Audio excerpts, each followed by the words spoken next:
Hi, preschool friends. My name's Kara, and today I'm going to read you one of my favorite books. It's called The Town Mouse and the Country Mouse. First page. See this little mouse? Looks like he's getting ready. Looks like she's tending a garden. Wonder what's going to happen. One day, a little gray country mouse was visited by her cousin, a handsome town mouse. The country mouse was surprised to see her cousin. She lived so very far away from town that she seldom had any visitors. The country mouse showed her cousin around the farm, then showed him how to get into her house. They popped into a hole in the ground, crept along a dark tunnel, and finally squeezed into her tiny room. The country mouse slipped on a clean apron, dusted out a corner so the town mouse could sit, and then hurried about making lunch. The country mouse looked through her cupboard, but all she could find was some dried peas. She dropped them into a pot of water to cook them and sat down to have a nice long talk with her cousin.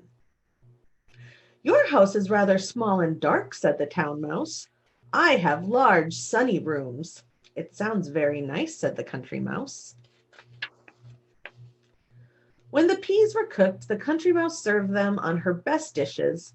She put in a few dried carrot leaves, and the soup was quite delicious. The town mouse took only a sip of the tasty soup, then pushed his plate away and said, In town, I always eat meat and cheese. When it was supper time, the country mouse decided to serve her cousin the very best food she could find. She went to the fields and pulled some orange carrots. She picked lettuce, beans, and gathered up some lettuce. She even slipped into the kitchen of the farmhouse to get a little flour so she could bake a tiny loaf of bread. When supper was ready, they sat down to eat. Here, cousin, the country mouse said, have some salad. The town mouse nibbled a little of the salad and said, I always have dressing on my salad. Here, cousin, have some nice fresh bread, said the country mouse. The town mouse nibbled a little of the good crusty bread and then said, I always have butter on my bread. The country mouse sighed. I guess things aren't as nice here as they are in town, she said sadly. And look, she's got a little tear.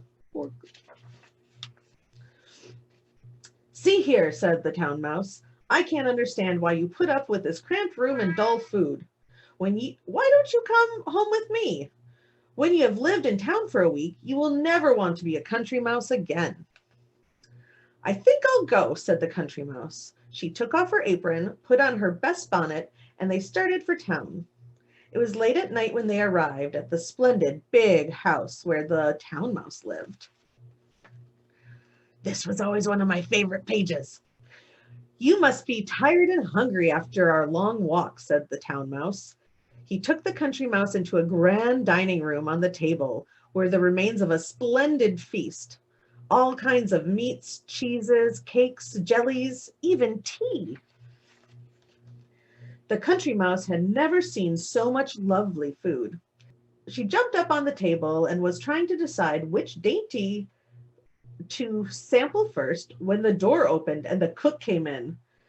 The town mouse and the country mouse scampered under a chair and hid until the cook left the room. What a fright that was, cried the country mouse. When the house was quiet again, they went back to their supper. The country mouse had just taken a bite of delicious smelling cheese when two huge dogs bounded into the room. The dogs set up a terrific growling and barking. The country mouse and the town mouse ran to the top of the cupboard and did not come down until the dogs had left the room. What a fright that was, cried the country mouse. When the house was quiet again, they went back to their supper. But oh no, what happens now?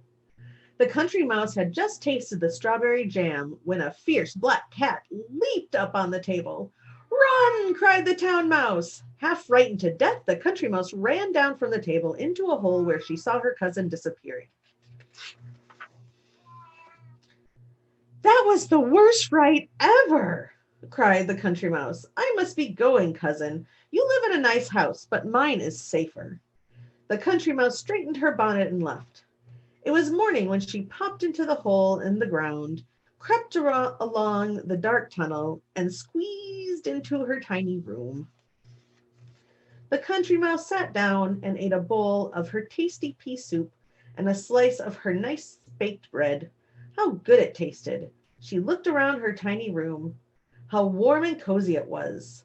She was very, very happy to be a country mouse. So that's my favorite book. When I was a preschooler, I loved this book. And so I hope you have a great day. Thanks for listening.